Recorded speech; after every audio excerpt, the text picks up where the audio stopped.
वैद्यानां दक्षिणामूर्तये नमः। श्रुतिस्मृतिपुराणानाम् आलयकरुणालय नमामि भगवत्पाद शंकरद्लोकशंकर। ಪೂಜ್ಯ ಬೇಬಿ ಮಠದ ಸ್ವಾಮೀಜಿ ಅವರಿಗೂ ಸಿದ್ಧಗಂಗಾ ಶ್ರೀಗಳಿಗೂ ನಮಸ್ಕಾರ ಮಾಡ್ತಾ, ಹಿಂದೆ ಇರುವ ಎಲ್ಲ ಸ್ವಾಮೀಜಿ ಅವರಿಗೂ ಎದುರುಗಡೆ ಇರುವ ಎಲ್ಲ ಶಿವಭಕ್ತರ ಪಾದದ ಚರಣದ ಧೂಳನ್ನು ನನ್ನ ಶಿರದಲ್ಲಿ ಧರಿಸ್ತಾ, ಇವತ್ತು ಗುರುಗಳ ಆರಾಧನೆ. ಬೇಬಿ ಮಠ ಸ್ವಾಮೀಜಿ ನನ್ನ ಗುರುಗಳು ಯಾವಾಗಲೂ ಹೇಳ್ತಿದ್ರು, with knowledge live like a children ಅಂತ. ಜ್ಞಾನ ಇದ್ದು ಮಗು ಆದವನು ಜ್ಞಾನಿ ಅಂತ. ಜ್ಞಾನ ಇಲ್ಲದೆ ಮಗು ಆಗೋದೊಂದಿದೆ, ಜ್ಞಾನ ಇದ್ದು ಮಗು ಆಗಲಿಕ್ಕಾಗತ್ತೆ. The lord loves innocence not the intelligence ಅಂತ. ಮುಗ್ಧತೆಗೆ ಶಿವ ಒಲಿತಾನಂತೆ.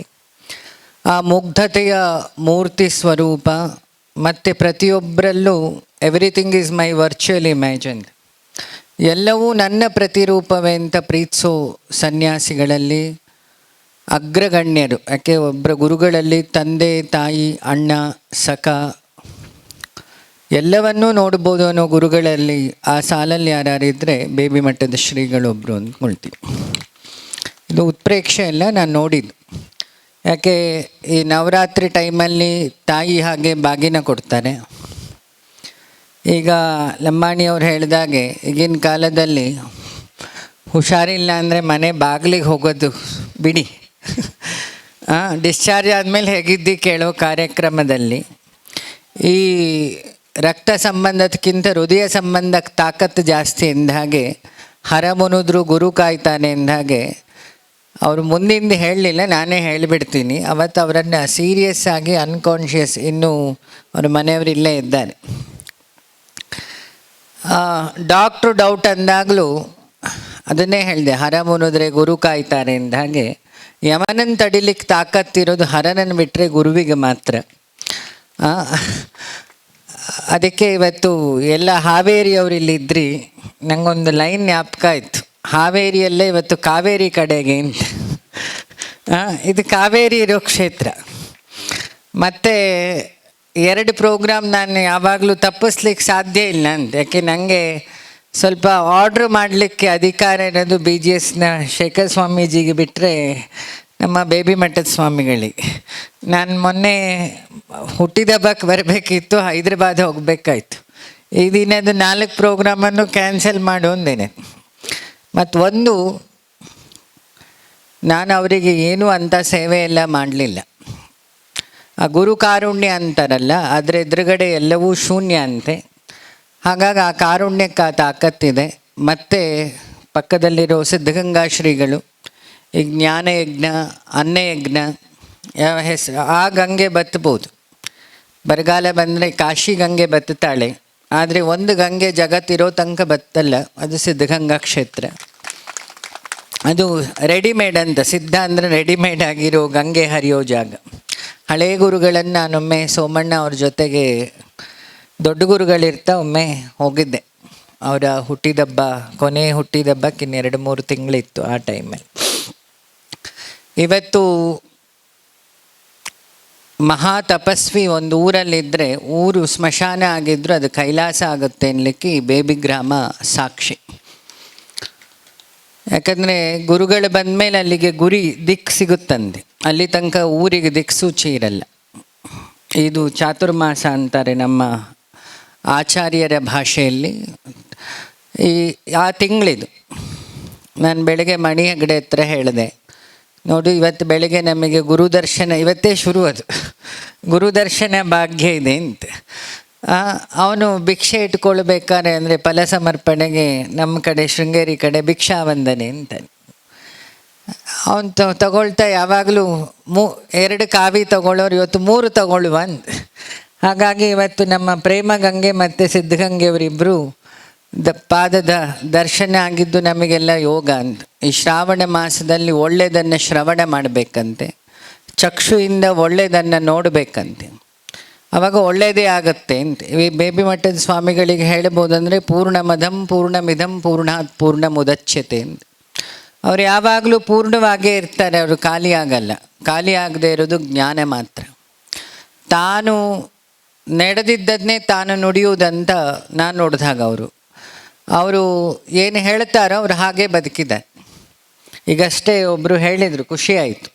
ಅಕ್ಕ ತಾಯಿಯ ಕೈ ತುತ್ತು ಅಂತಿದೆಯಲ್ಲ, ಈಗ ಸುಮಾರು ಜನಕ್ಕೆ ತಾಯ್ತನನೇ ಬೇಡ ಅಂಥೇಳಿ ಬಾಡಿಗೆ ಗರ್ಭಧಾರಣೆ ಕಾಲದಲ್ಲಿ ಗುರು ತಾಯಿಯಾಗಿ ಪ್ರತಿ ಹುಣ್ಣಿಮೆಗೆ, ನಮ್ಮನೇಲಿ ಒಂದು ಮಗು ಇದ್ದರೆ ನಮಗೆ ಕಷ್ಟ, ಇನ್ನೊಂದು ಮಗು ಇದ್ದರೆ ಬೋರ್ ಹೊಡೆದು ಬೋರ್ಡಿಂಗ್ ಅದರ ಕತೆ, ಮೂರಾದರೆ ದತ್ತು.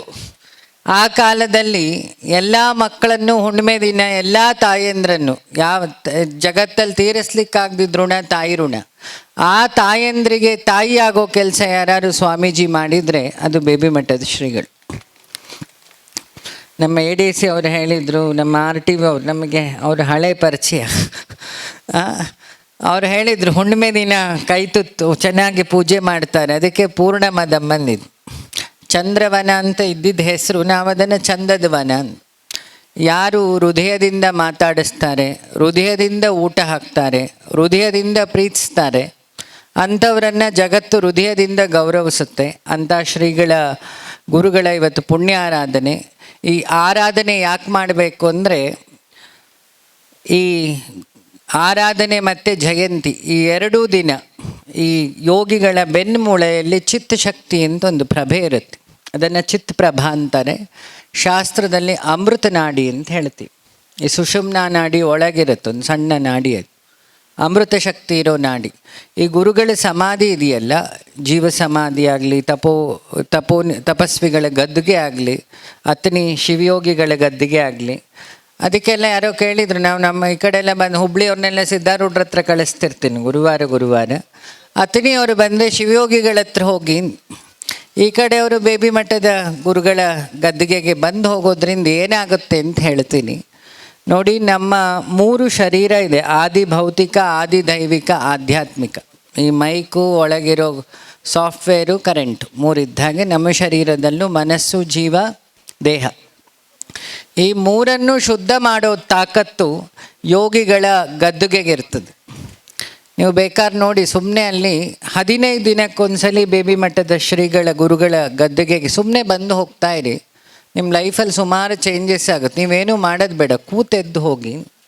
ಈ ಫ್ಯಾನಿನ ಕೆಳಗೆ ಕೂತ್ರೆ ಹೇಗೆ ಶೆಕೆ ಹೋಗೋದು ಸತ್ಯವೋ, ತಪಸ್ವಿಗಳ ದೃಷ್ಟಿ ಬಿದ್ದರೆ ಜೀವನ ಸರಿ ಹೋಗೋದು ಅಷ್ಟೇ ಸತ್ಯ. ಇದು ಅನುಭವದ ಮಾತು, ಅದಕ್ಕೆ ಗುರುಕೃಪೆ ಅಂತ ಹೇಳ್ತಾರೆ. ನನ್ನ ಗುರುಗಳು ಯಾವಾಗಲೂ ಹೇಳ್ತಿದ್ರು, 15 ದಿನಕ್ಕೊಮ್ಮೆ ಸಾಧಕ ಆದವನು, ಗೃಹಸ್ಥ ಆದವನು ಗುರುದರ್ಶನ ಮಾಡಬೇಕಂತೆ. ಇನ್ನೊಂದು ಮಾತು ಹೇಳಿದರು ಮಿನಿಸ್ಟ್ರ್ ಅವರು ಮಾತಾಡ್ತಾ, ಇವತ್ತು ಏನಾರು ಶಿಕ್ಷಣ, ಈ ಗೋರ್ಮೆಂಟೆಲ್ಲ ಬರೋ ಮೊದಲು ಶಿಕ್ಷಣ ಆಗಲಿ, ವೇದಗಳಾಗಲಿ, ಆಶ್ರಯ ಏನಾರು ಕೊಟ್ಟಿದ್ದರೆ ಅದು ವೀರಶೈವ ಅಥವಾ ಲಿಂಗಾಯತ ಮಠಗಳ ಆಶ್ರಯದಲ್ಲಿ ವಿದ್ಯಾಕ್ರಾಂತಿ ಅಂತ ಶುರುವಾಗಿದ್ದು ನನ್ನ ನಂಬಿಕೆ. ಇಲ್ಲ ನಮ್ಮ ದೇಶದಲ್ಲಿ ಈಗ ಸಿದ್ಧಗಂಗಾ ಶ್ರೀಗಳಾಗಲಿ, ಬೇಬಿ ಮಠದ ಸ್ವಾಮಿಗಳಾಗಲಿ, ಯಾವ ತಂದೆ ತಾಯಿಯೂ ಆಲೋಚನೆ ಮಾಡಲ್ಲ ನಮ್ಮ ಊರನ್ನೇ ಏನು ವಾರಣಾಸಿ ಮಾಡಲಿಕ್ಕಾಗುತ್ತೆ ಅಂತ. ವಾರಣಾಸಿ ಅಂದರೆ ಎಜುಕೇಷನ್ ಯೂನಿವರ್ಸಿಟಿ ಮೊದಲಿದ್ದಿದ್ದು ಮಾತ್ರ. ಮೊದಲು ಕಾಶಿಯಲ್ಲಿತ್ತು, ಶಿವನಿಗೆ ಬೇಜಾರಾಯಿತು, ಶಿವ ಒಂದು 108 ರೂಪ ಧಾರಣೆ ಮಾಡಿ, ಜಂಗಮರ ರೂಪ ಧಾರಣೆ ಮಾಡಿ ಹಳ್ಳಿಯನ್ನು ಕಾಶಿ ಮಾಡೋ ಕೆಲಸ ಯೋಗಿಗಳ ಕೈಲಿ ಮಾಡಿಸ್ತಾ ಇದ್ದಾರೆ. ಯಾಕೆ ಸರ್ಕಾರ ಮಾಡೋದಾದರೂ ರಾಜಕಾರಣ ಏನಾರಿರುತ್ತೆ, ಸನ್ಯಾಸಿಗಳಿಗೆ ಕಾರುಣ್ಯ ಬಿಟ್ಟು ಬೇರೆ ಏನೂ ಇರಲ್ಲ ಅಲ್ವಾ. ಅವ್ರು ಇಲ್ಲಿ ಕೂತಾಗ ಮಾತಾಡ್ತಾ ಇದ್ರು, ಪ್ರಸಾದದೆಲ್ಲ ಹೇಗಿದೆ ಅಂತ ಕೇಳ್ತಾ ಇದ್ರು. ಈ ನಾರ್ಮಲಿ ನಮ್ಮ ಹಳ್ಳಿ ಕಡೆ, ಸಿಟಿ ಕಡೆ ಎಲ್ಲ, ಹಳ್ಳಿ ಕಡೆ ಅಮ್ಮಂದರು ಮಕ್ಕಳು ಏನು ತಿಂತಾರೆ ಅಂತ ರೆಡಿ ಮಾಡೋದೊಂದು ಅಭ್ಯಾಸ ಇದೆ. ಅವ್ರು ಕೇಳಿದ್ರು ಅವನಿಗೆ, ಮಜ್ಜಿಗೆ ಇದೆಯಾ, ಅದಿದೆಯಾ, ಇದೆಯಾ, ಪ್ರಸಾದಕ್ಕೆಲ್ಲ ರೆಡಿಯಾಗಿದೆಯಾ. ಯಾರೋ ಹೇಳಿಕೊಟ್ಟು ಅವ್ರು ಕೇಳ್ತಿದ್ದಿದ್ದಲ್ಲ, ತನ್ನ ಭಕ್ತರು ತನಗೆ ಮಕ್ಕಳಂತೆ, ತಂದೆ ಮಾಡಿದ್ದ ಆಸ್ತಿ ಮಕ್ಕಳಿಗೆ, ಗುರು ಮಾಡಿದ ತಪಸ್ಸು ಶಿಷ್ಯರಿಗೆ ಅಂತ. ಅದನ್ನು ಒಂದು ಹನಿಯೂ ತಾನಿಟ್ಕೊಳ್ಳದೆ ದಾರೆ ಎರೆದ ಗುರುಗಳಿದ್ರೆ ನಿಮ್ಮ ಬೇಬಿ ಬೆಟ್ಟದ ಸ್ವಾಮಿಗಳು. ಯಾಕೆ ಹೇಳಿದೆ ಅಂದರೆ, ನೋಡಿ, ಒಳ್ಳೆಯವರು ಜ್ಞಾನಿಗಳೆಲ್ಲ ಸಿಗೋಲ್ಲ. ಸಿಕ್ಕಾಗ ಅವರನ್ನು ಫಸ್ಟ್ ಅರ್ಥ ಮಾಡ್ಕೊಳ್ಳಿ. ಗೌರವಿಸ್ಲಿಕ್ಕಾಗಿಲ್ಲ ಅಂದರೂ ಅವ್ರ ಕೆಲಸದಲ್ಲಿ ಕೈ ಜೋಡಿಸಿ. ಆವಾಗ ಅವರು 10 ವರ್ಷದ ಮಾಡೋ ಕೆಲಸನ 5 ವರ್ಷದಲ್ಲೇ ಬೇಗ ಮುಗಿಸ್ಲಿಕ್ಕೆ ಸುಲಭ ಆಗ್ತದೆ. ಅದು ಊರವರು ಭಕ್ತರು ಮಾಡಬೇಕಾಗಿದ್ದ ಕೆಲಸ. ಯಾಕೆ ಭಕ್ತರ ಹೃದಯವನ್ನು ಗುರು ತಿಳಿದಿರ್ತಾನೆ. ಗುರುವಿನ ಹೃದಯವನ್ನು ತಿಳಿಬೇಕಾಗಿದ್ದು ಭಕ್ತರದ್ದು ಶಿಷ್ಯರದ್ದು ಜವಾಬ್ದಾರಿ. ಇದನ್ನೇ ಗುರುಪೂರ್ಣಿಮೆ ಅಂತ ಹೇಳ್ತಾರೆ. ಸೊ ಹಾಗಾಗಿ ಇನ್ನೂ ಒಳ್ಳೆಯ ಕೆಲಸಗಳು ಸ್ವಾಮೀಜಿ ಕೈಯಿಂದ ಆಗಲಿ. ಯಾಕಂದರೆ ಅವರು ಆರೋಗ್ಯ ಯಜ್ಞ ಶುರು ಮಾಡಿದರು, ಆಯುಷ್ ವೇದ ಆಯುರ್ವೇದ, ಈಗ ವಿದ್ಯಾಯಜ್ಞ ಶುರು ಮಾಡಿದ್ದಾರೆ. ಇನ್ನು ಉದ್ಯೋಗ ಯಜ್ಞವು ಯಾಕೆ ಮುದ್ದೇನಹಳ್ಳಿಯಲ್ಲಿ ಮೊನ್ನೆ ಶುರು ಮಾಡಿದ್ದಾರೆ. ಅಲ್ಲಿರೋ ರೈತರಿಗೆಲ್ಲ ಹೆಲ್ಪ್ ಆಗಲಿಕ್ಕೆ ಮಿಲೆಟ್ಸನ್ನು ಸತ್ಯಸಾಯಿ ಅಲ್ಲೇ ರೆಡಿ ಮಾಡಿ ಅಲ್ಲಿಯವರಿಗೂ ಉದ್ಯೋಗ ಆಗಲಿ ಅಂಥೇಳಿ ಇಲ್ಲಿ ಅದು ಶುರುವಾಗಿದೆ. ಹಾಗಾಗಿ ಹಾಗಾಗಿ ಈ ಮಠಗಳು ರಾಜಕೀಯಕ್ಕೆ 5 ವರ್ಷ, ಮಠಗಳಿಗೆ ಸೂರ್ಯ ಚಂದ್ರ ಇರೋ ತನಕ ವರ್ಷ. ಸೊ ಹಾಗಾಗಿ ಧರ್ಮಕ್ಕೆ ಸಾವಿಲ್ಲ, ರಾಜಕಾರಣಕ್ಕೆ ಅವಧಿ ಲಿಮಿಟೇಷನ್ ಇದೆ, ಧರ್ಮಕ್ಕೆ ಅವಧಿ ಇಲ್ಲ. ಸೊ ಆ ದಯೆ ಅನ್ನೋ ಧರ್ಮ ಸ್ವಾಮೀಜಿ ಮೂಲಕ ಎಲ್ಲ ಕಡೆ ಹಬ್ಬಲಿ ಅಂತ ಹೇಳ್ತಾ, ಆ ಕಾವೇರಿ ಹೇಗೆ ದೇಶವನ್ನು ಪವಿತ್ರ ಮಾಡಿದ್ರು, ಈ ಜ್ಞಾನದ ಕಾವೇರಿ ನಮ್ಮೆಲ್ಲರ ಮನಸ್ಸು ಬುದ್ಧಿಯನ್ನು ಶುದ್ಧ ಮಾಡಲಿ ಅಂತ ಹೇಳಿ ನನ್ನ ಮಾತು ಮುಗಿಸ್ತೀನಿ. ಇನ್ನೊಂದು ಸ್ವಲ್ಪ ಹೊತ್ತು ಮಾತಾಡಿದರೆ ಅಲ್ಲಿಂದ ಕಲ್ಲು ಬರ್ಬೋದು. ಹೊಟ್ಟೆ ಹಸಿವಾಗಿರುತ್ತೆ, 1:15 ಆಯಿತು. ಒಳ್ಳೆಯದಾಗಲಿ. ಹಿರಿಯ ಶ್ರೀಗಳ ಕುರಿತ ಚಂದ್ರವನ ಕಂಪು ವಿಶೇಷ ಸಂಚಿಕೆಯನ್ನು ಬಿಡುಗಡೆಗೊಳಿಸಿ ಆಶೀರ್ವಚನವನ್ನು ನೀಡಿದಂತಹ ಶ್ರೀ ವಿನಯ್ ಗುರೂಜಿಯವರು, ಅವಧೂತ ಪೀಠ ಗೌರಿಗದ್ದೆ ಚಿಕ್ಕಮಗಳೂರು, ಇವರಿಗೆ ಶ್ರೀಮಠದ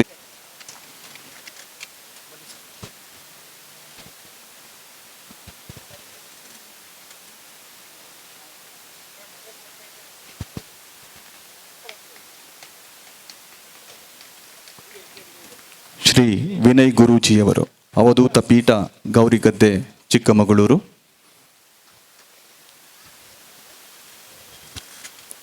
ಧನ್ಯವಾದಗಳು. ಕಾರ್ಯಕ್ರಮವನ್ನು ಮುಂದುವರಿಸುತ್ತಾ